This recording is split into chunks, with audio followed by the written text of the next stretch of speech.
கேள்வி பார்வையாளருக்கு வணக்கம். இந்த நேர்காணலில் நாம் சந்திக்க இருக்கும் சிறப்பு விருந்தினர் அண்ணா திராவிட மக்கள் முன்னேற்ற கழகத்தின் பொதுச் செயலாளர் வழக்கறிஞர் பசுமோன் பாண்டியன் சார். வணக்கம். வணக்கம். கோயம்புத்தூர் கல்லூரி மாணவி பாலியல் துன்புறுத்தப்பட்ட சம்பவத்தை கண்டிச்சு பாஜகவினுடைய தேசிய செயலாளராக இருக்கக்கூடிய எச் ராஜா அவர் தலைமையில் மதுரையில ஒரு மிக சிறிய ஆர்ப்பாட்டம் கூட நடந்திருக்குது. எப்படி பாக்குறீங்க? எச்எப்பே ராஜா நானும் இருக்கேன், நானும் ரவுடி தான் பாஜகவுக்கு அறிவுறுத்துறதுக்காக தலைமை அவனை கண்டுக்கல. அவனுக்கு கீழே இருந்தவெல்லாம் கவர்னர் ஆயிட்டாங்க. 1க்கு 2 மாநிலத்துக்கு கவர்னர் ஆயாச்சு, மற்ற ஒன்றிய அமைச்சர் ஆயாச்சு. இவனை எதுவுமே தேசிய செயலாளர் கூட இல்லை. நேசிக்கிறாரு சார், கட்சியை நேசிக்கிறாரா? நேசிக்க வேண்டியதான். காரைக்குடியிலேயே பாஜக கட்சிக்காரங்க தேர்தல் செலவுக்கு கொடுத்த பணத்தை, கட்சி கொடுத்த பணத்தை ஆட்டையை போட்டு வீடு கட்டிட்டேன்னு சொல்லி காரைக்குடியில் காங்கிரஸ் பாஜக கட்சியை கலைச்சிட்டாங்க. அதாவது ஏதோ அவன் ஒன்று தமிழ்நாட்டில் நானும் ஒரு ஆள், நானும் ரவுடி தான் அப்படின்னு சொல்கிற மாதிரி அவன் உன்னை கருத்துக்களை பீகாருக்காரவன் பிழைக்க வந்தவன் தான். ஓகே, அவனும் தஞ்சாவூர்காரன் கிடையாது, ராஜராஜ சோழன் பரப்புன்னு அவனா சொல்லிக்கிருவான். அலவாணி பீகார்லேருந்து பிழைக்க வந்தவன் அவன். இந்த பாண்டே இவங்கெல்லாம் இங்கே பிழைச்சிட்டு போகிறான்னா இவங்களும் ஊடால நானும் ரவுடிதான்ற மாதிரி ஆர்ப்பாட்டம் செய்ய வேண்டியதான். நீங்கள் இதே மாதிரி பொள்ளாச்சி பாலியல் வழக்குக்காக வானதி சீனிவாசி அக்கா கோயம்புத்தூர்ல தானே இருக்காங்க இப்போ சட்டமன்ற உறுப்பினர். எத்தனை முறை பொள்ளாச்சி பாலியல் வழக்குக்காக மாதர் சங்கத்தை திரட்டினாங்க, ஆர்ப்பாட்டம் பண்ணீங்க. அண்ணே அண்ணே நீ விடுங்கன்னு சொல்லி கதறிச்சுடா பிள்ளைய.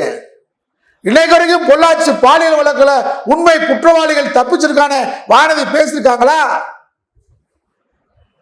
காரைக்குடி எச்எப்பே ராஜா பேசுறானா? எத்தனை கற்பழிப்பு சம்பவங்கள் தமிழ்நாட்டில் அங்கொன்றும் இங்கொன்றும் நடக்கக்கூடாது. நான் விரும்பவில்லை, வன்மையாக கண்டிக்கின்றோம். தொடரக்கூடாது, இன்னும் கடுமையான நடவடிக்கை எடுக்கணும். போதைகளை ஒழிக்கணும், கஞ்சாய வாரத்தை தடுக்கணும். வெறும் மது மட்டும் இல்லை, சின்ன சின்ன வடிவத்தில் டேப்லெட், மாத்திரை, என்னென்னமோ வடிவத்தில் புது புது வகையான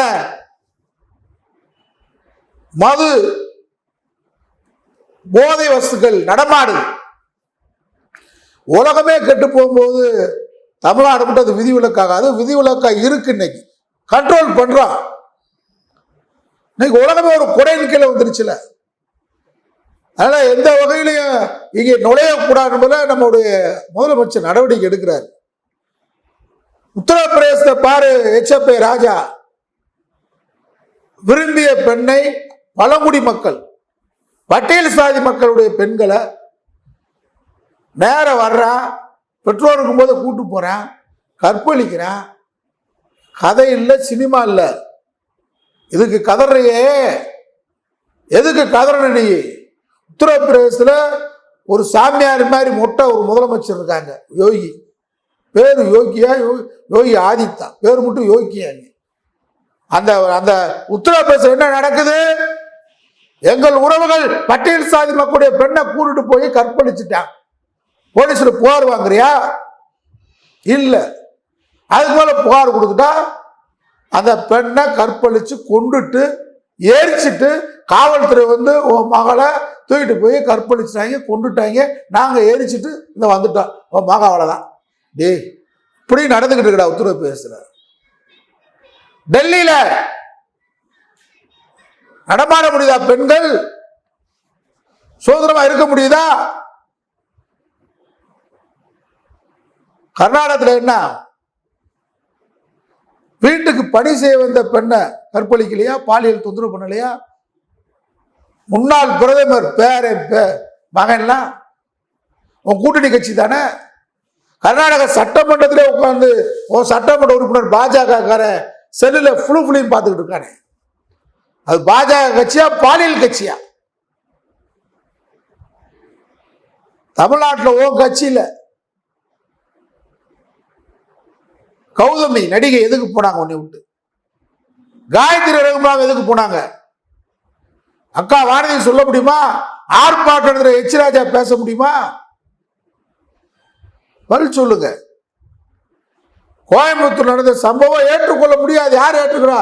ஆனா திறமையாக நம்முடைய காவல்துறை அவங்க செஞ்ச ஒரே தப்பு என்னன்னா, அந்த லிமிட்ல பீலமேடு லிமிட்ல அது 300 ஏக்கருக்கு மேல ஒரு புதர் பகுதி. அங்க நைட்ல வந்து நைட்டும் பகலும் அங்க எப்படியும் நீங்க பாதுகாப்பு போட்டுக்கணும், பேட்ரோல் போடல. ஆனா கண்டுபிடிச்சிட்டாங்க. கேமராவே இல்லை, கண்காணிப்பு கேமராவே இல்லை, தடயமே இல்லாம போயிரு நினைச்ச இடத்த கண்டுபிடிச்சு 6 மணி அவங்களும் கைது செய்து இன்னைக்கு ரிமாண்ட் பண்ணிட்டாங்க. குற்றவாளி தப்பிக்க முடியாது. திராவிட மாடல் ஆட்சின்றதுக்கு உதாரணம் அண்ணா பல்கலைக்கழக விஷயத்திலையும் கண்டுபிடிச்சு குற்றவாளியை 1 மாசத்துக்கு தண்டிச்சாச்சு. இந்த வழக்கு 1 மாசத்துக்குள்ள முடிப்போன் முதலமைச்சர் இன்னைக்கு உறுதிமொழி சொல்லியிருக்கிறார். ராஜஸ்தான்ல இது மாதிரி இருக்கா? பீகார்ல இருக்கா? கஞ்சா மொத்த வியாபாரம் இந்தியாவுக்கு பூரா உலகத்துக்கு பூரா ஏற்றுமதியாக செய்யக்கூடிய இடம் கஞ்சா பயிரிடக்கூடிய உத்தரப்பிரதேசம். இன்னைக்கு மதுரையில கார்ல வர்ற கஞ்சாபுரம் பிடிபுறப்புறம் எங்க உத்தரப்பிரதேசத்திலிருந்து வருது. ஹரியானா, ராஜஸ்தான், பீகார் கஞ்சா அங்கதான் மொத்தம் பயிரிடுறான். வேறு வகையான புகையிலை, போதை, மாத்திரை அனைத்து உற்பத்தியாளரிடம் பாஜக ஆளக்கூடிய மாநிலங்கள்ல தான். வெளிநாட்டுக்கு ஏற்றுமதி பண்றான், இந்தியா முழுவதும் ஏற்றுமதி பண்றான். கற்பழிப்பு கூடாரம் பாஜக ஆளக்கூடிய மாநிலங்கள்ல. உன் கட்சி தமிழ்நாட்டில் உருப்படியா இருக்கா? தஞ்சாவூர்ந்து ஒரு மகளிர் அணி தலைவி பாஜக விலகுனாங்க. அவங்க பேட்டி கொடுத்தாங்க. கமலாலயம் போறதுக்கு எங்களுக்கு பயமா இருக்கு. அங்க ஒரு பெருசு இருக்காராம், ஆர்எஸ்எஸ் கார பெருசு, கேச விநாயகன். அவர் பார்த்தாலே எங்களுக்கு கற்பழிச்சது மாதிரி இருக்கு, அந்த ஆள் பார்வையே கற்பழிக்கிற மாதிரி இருக்குன்ற அந்த அம்மா பேட்டி கொடுத்துருக்கு. அதனால நான் பாஜக விலகுறேன். இல்லையா? கமலாலயமா காமலாலயமா? ஆட்டுப்புழுக்க அண்ணாமலை அந்த திருச்சியில இருக்காங்களே நம்ம தம்பி சூர்யாவும் டெய்ஸியும் பேசின பேச்சை ரசிச்சு வெளியிட்டது நீதானாப்பா? அந்த காம களியாட்டத்தை, அந்த அருமையான பேச்சுகளை பூரா வெளியிட்டது ஆட்டுப்புழுக்க அண்ணாமலை தானே? பாஜக பொதுச் செயலாளர் இருந்தாரு கேடி ராகவன், அவன் லீலையை வெளியிட்டது நீதானே? ஆளை அனுப்புனது நீங்க தான். அவன் லீலையை பார்த்து வெளியிட்டது நீங்க தானே? மன்மத லீலை. அதுவும் இறைவன் படத்துக்கு முன்னாடியே, இறைவன் படத்துக்கு முன்னாடி மணி ஆட்டுறதை பார்த்துருக்கோம். நீங்க அப்படி ஒரு காட்சியில வெளியிட்டவங்க அற்புதமான கட்சிரா பாஜக. நீங்க வந்து ஆர்ப்பாட்டம் உங்களுக்கு ஒரு கேடாடா. மதுரை நகர் கண்ணகி நகர்ல இருந்து கேட்கிறாங்க சார் நீதி வேணும். கண்ணகியை பத்தி பேசுறது கூட யோகியது இருக்கு நீதி கேட்கறதுக்கு. எச்சப்ப ராஜா வந்து தமிழ்நாட்டில் ஏதாவது பண்ணலாமா அப்படின்னு நினைக்கிறாங்க. முதல்ல திருப்பூரங்குன்றத்தை தூண்டி விட்டேன். அயோத்தி தான் திருப்புரம் மீண்டி உங்களுக்கு இருக்கு. அயோத்தின்னா அயோக்கிய பேரு மதங்கள் நுழைஞ்சா உனக்கு வேற மாதிரி ஆளை காணப்ப. திருப்பூர் விஷயத்துல ஆளை காணாவன. இப்போ யாருன்னு ஒருத்தர் வந்து நிற்கிறாங்க, கார்த்திகை தீபம் ஏற்றியே தீர்வோம். இப்படி ஏற்றுனா மதுரை மக்களுக்கு நிம்மதி கிடைச்சிருமாடா? தகராறு பண்றதுக்குன்னே ஒரு கட்சியை கடவுள் பேரை சொல்லிக்கிட்டு, சாதியை சொல்லி, மதத்தை சொல்லி, திராவிட மாடல் ஆட்சிக்கு எதிராக விஷம பிரச்சாரத்தை கிடைச்சிருக்கு. அதில் கோவை விஷயம் என்பது இன்றைக்கு வந்து திராவிட மாடல் ஆட்சிக்கு ஒரு இழுக்கை ஏற்படுத்தலாம் அப்படின்னு வானதி சீனிவாசன் அதானே சொல்றாங்க. திமுக ஆட்சியில் பெண்களுக்கு பாதுகாப்பே இல்லைன்னு சொல்றாங்க. வானதி சீனிவாசன் நிம்மதியா இருக்காங்கல்ல? ஒரு சட்டமன்ற உறுப்பினர், சட்டமன்ற உறுப்பினருக்கு பாஜக வடக்கு மாநிலங்கள்ல நிம்மதி இருக்கா? கர்நாடக மாநில சட்டமன்றத்தில் நிம்மதி இருக்கா? இங்க நிம்மதியா இருக்கோம்ல, சகோதரியா வைக்கிறோம்ல. இங்க அங்கொன்று இங்கொன்று சில கயவர்கள் காலித்தனம் பண்றவன் பண்ணிருக்கான். இதுல எல்லாத்தையும் பார்க்கணும். 11 மணிக்கு 300 ஏக்கர் புதர் காட்டுக்குள்ளதுக்கு காதலியை கூட்டு போறேன். கூட்டு போனாலும் தப்பு இல்லை. அதுக்குள்ள உட்காந்து அவன் குடும்பம் நடத்துறான். இதை காலி பைய பார்க்குறேன். இதுக்கு ஒவ்வொரு வீட்டுக்கும் ஒரு போலீஸை கூட்டு அனுப்ப முடியுமா? தமிழ்நாட்டில் மொத்தம் 50,000 போலீஸ் தான் இருப்பான். அதனால இதை நியாயம் கற்பிக்கல. காதல் வேணும் பாருங்க போங்க, இடம் பொருள் ஏவல் இருக்குல்ல. இது சம்பவம் நடந்துருச்சு. நீ ராத்திரி அதுக்கு 11 மணிக்கு போட்டு அசால்ட்டா இருந்தோமா? உடனடியாக துரிதமாக 100 போலீஸார் விடிய விடிய தேடிருக்காங்கடா. உடையா நடவடிக்கை எடுக்கப்பட்டிருக்கு. காலில் சுட்டு பிடிச்சாச்சு. அதை ஒருத்தன் நான் அந்த சுட்டு போடுவேன், நீ கிழிச்சு போடுவீங்க. ஏன்னா சட்டத்துக்கு உட்பட்டு தான் நம்ம ஒரு ஆட்சியை நடத்துறோம். சட்டத்துக்கு உட்பட்டு தான் யார் மேலேயும் தண்டிக்க முடியும், நடவடிக்கை எடுக்க முடியும். அதனால வட மாநில வீட்டுக்குள்ளே பெண்கள் இருக்க முடியல. குறிப்பாக சிறுபான்மை மக்கள், இஸ்லாமிய மக்கள் இருக்க முடியல. குஜராத்ல நீங்க செய்யாத கூத்தா? கர்ப்பிணி பெண்ணு வகுத்த கிழிச்சவை யாரா? தமிழ்நாட்டில், இந்தியாலேயே. எச்ராஜாவை கேட்கிறேன், வானதியை கேட்கிறேன். இந்தியாலேயே ஒரு முதலமைச்சர் குஜராத்தில் மோடி முதலமைச்சராக இருக்கும்போது, இன்றைய பிரதமர் அன்றைய முதலமைச்சர் அவர் ஆட்சியில தான் 2 மணி நேரம் போலீஸ் ஸ்டேஷன் உலகத்திலே பூட்ட சொன்னது ஒரு முதலமைச்சர்.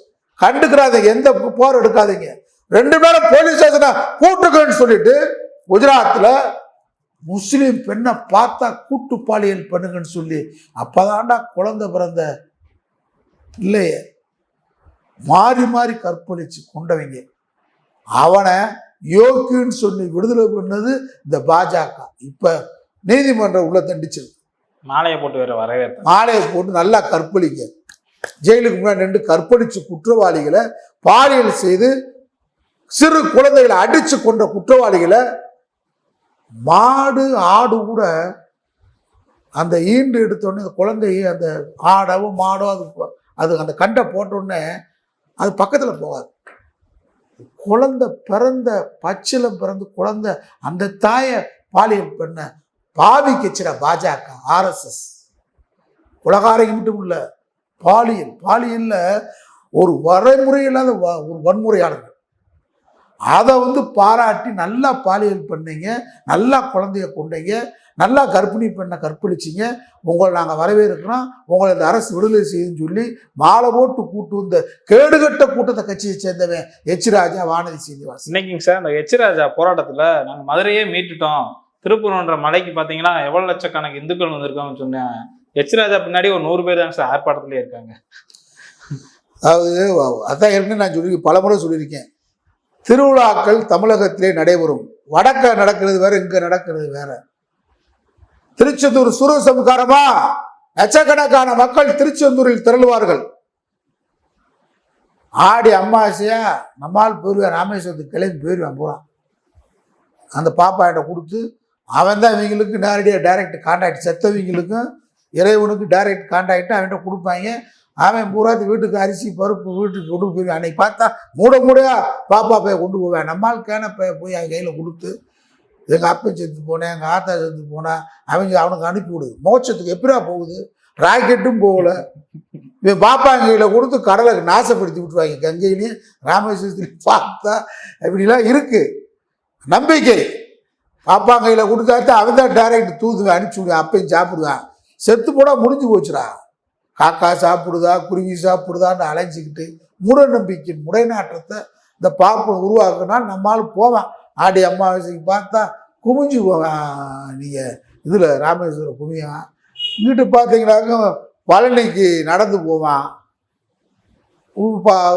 தை அமாவாசைக்கு போகிறேன், தை பிரதோஷம் என்னென்னமோ வச்சு போய்கிட்டு தான் இருக்காங்க. நம்மளால வேலை குத்திட்டு போகிறேன். அதான் கேட்பேன், எவ்வளவு என்னைக்காவது எந்த பாப்பாத்தியாவது வேலை குத்தி யாராலடா?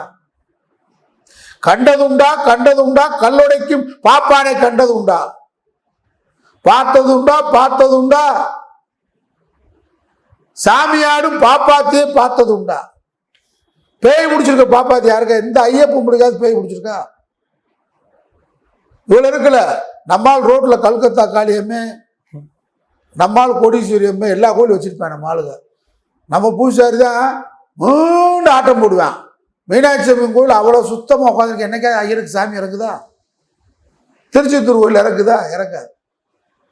ஏன்னா அவனுக்கு தெரியும், கேடப்பையன் கிறுக்கு போய் அவன் ரோட்டில் ஆட விட்டுட்டு இங்கே கோயில் நல்லா வசூல், பெரிய பெரிய உண்டியில் போட்டு வசூல் பண்ணிக்கிறியான்ல. ஆனால் மக்கள் திரளுவான். மீனாட்சி திருக்கல்யாணமா திரளுவான். தென்பாண்டி மண்டலத்தில் பெரிய திருவிழா, அழகர் சித்திரை திருவிழா திரளுவான்.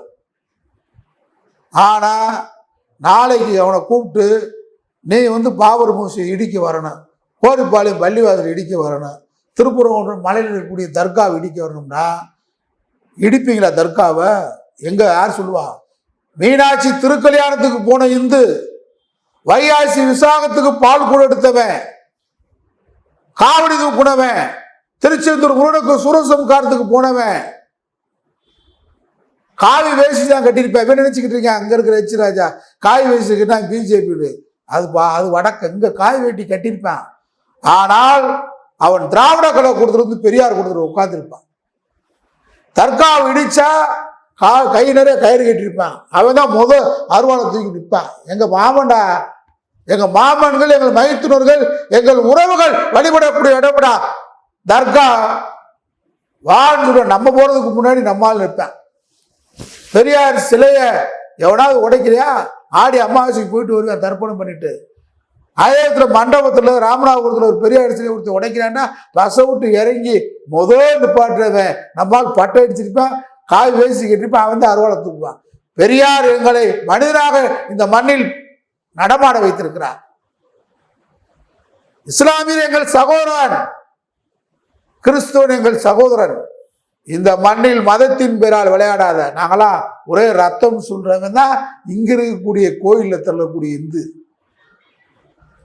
பாஜக நினைக்கிற இந்துத்துவா அங்க. இந்துத்துவா இந்துன்னா என்ன நினைக்கிறீங்க? அதாவது மகாத்மா காந்தி ராமரை வழிபட்டார். துப்பாக்கியால சுடும்போது கூட ராமஜெயந்தினார் சொன்னார். ராமஜெயந்தி சொல்லி தான் இறந்தார்னு வாங்கி. அந்த அளவுக்கு ராமருடைய வழிபாடு. அவர் யாருன்னு கேட்டா இந்து. கோட்சே சுட்டானே மகாத்மா காந்திய, அவன் யாரு? அவன் இந்துத்துவா. இப்ப நம்ம யாரை எதுக்குறோம்னு கேட்டா காந்தி எதுக்கல. காந்தி ராமனை வழிபட்டார். அவர் வழிபடுறதுனால எந்த விதமான கெடுதலும் கிடையாது மக்களுக்கு. ராமரை அவர் வழிபட்டதால் மக்களுக்கு கெடுதல் கிடையாது. ஆனால் கோட்சே ராமனை வழிபடுறது எங்க சொல்றான்? வரலாற்று சின்ன பாபர் மசூதியை இடிச்சிட்டு இங்கதான் ராமர் பிறந்தார் அப்படின்னு சொல்ற இந்துத்துவா. ராமனை வழிபடக்கூடிய காந்தியை சொல்றான், அவன் தான் இந்துத்துவா. புரிஞ்சுட்டீங்களா? இப்ப எச் ராஜா நம்ம எதுக்குன்னா அவன் இந்துத்துவா. மக்கள் இங்கே வடக்கு இருக்கக்கூடிய மக்கள் இந்துத்துவா. தமிழ்நாட்டு மக்கள் இந்து. மகாத்மா காந்தி மாதிரி இவன் இந்து. மீனாட்சி அம்மனை வழிபடுவான், காமாட்சி அம்மனை வழிபடுவான், ராமரை வழிபடுவான், முருகனை வழிபடுவான், மாரியாத்தலை வழிபடுவான், எல்லாம் வழிபடுவான். வழிபட்டாலும் திராவிட கருத்தியலை உணர்ந்தவன். அதனாலதான் பாஜக வேலை தமிழ்நாட்டில் எடுபடல. இவன் இங்க வேஷ்டி கட்டுறானே, காய் வேஷ்டி கட்டுறானே, லட்சக்கணக்கானவர் அழகருக்கு வந்தானே. தேர்தல் இன்னைக்கு போன 2021 சட்டமன்ற தேர்தல் அப்போ அழகர் ஆத்துல இருக்கிறார். காலை 6:35 8 மணிக்கு அன்னைக்கு ஓட்டு தொடங்கிற வாக்குச்சாவடிக்கு லட்சக்கணக்கான மக்கள் அழகரை வழிபட்டுட்டான். அப்படியே போய் தாமரைக்கு ஓட்டு போட போறான்னு கனவு கண்ட எல்லாம் போய் நேரம் உதயசூரனை தேடி தேடி குத்திட்டா திராவிட மாடல் ஆட்சி வந்துருச்சு. இவன் தான் இந்து. இவன் இந்துத்துவா கிடையாது. இவன் ராமன் பாரு, இவன் நம்முடைய மகாத்மா காந்தி மாதிரி. நாங்க யாரை எதுக்குறோம்? ராமனை வழிபடுவது எதுக்கல, மீனாட்சி அவனை வழிபடுவது எதுக்கல, முருகனை வழிபடுவது எதுக்குற. நாங்க யாரை எதுக்குறோம்? கோட்சை எதுக்குறோம். அந்த கோட்சை வடிவத்தில் இருக்கக்கூடிய பாஜக அவன் தான் எச் ராஜா. அதனால தமிழகத்தில் சட்டம் ஒழுங்கை சீர்குலைக்க சதி செய்கின்ற இந்துத்துவ சக்திகளை வேரோடும் வேரடி மண்ணோடும் தமிழக மண்ணில் விரட்டி அடிப்போம். நன்றி சார். நன்றி.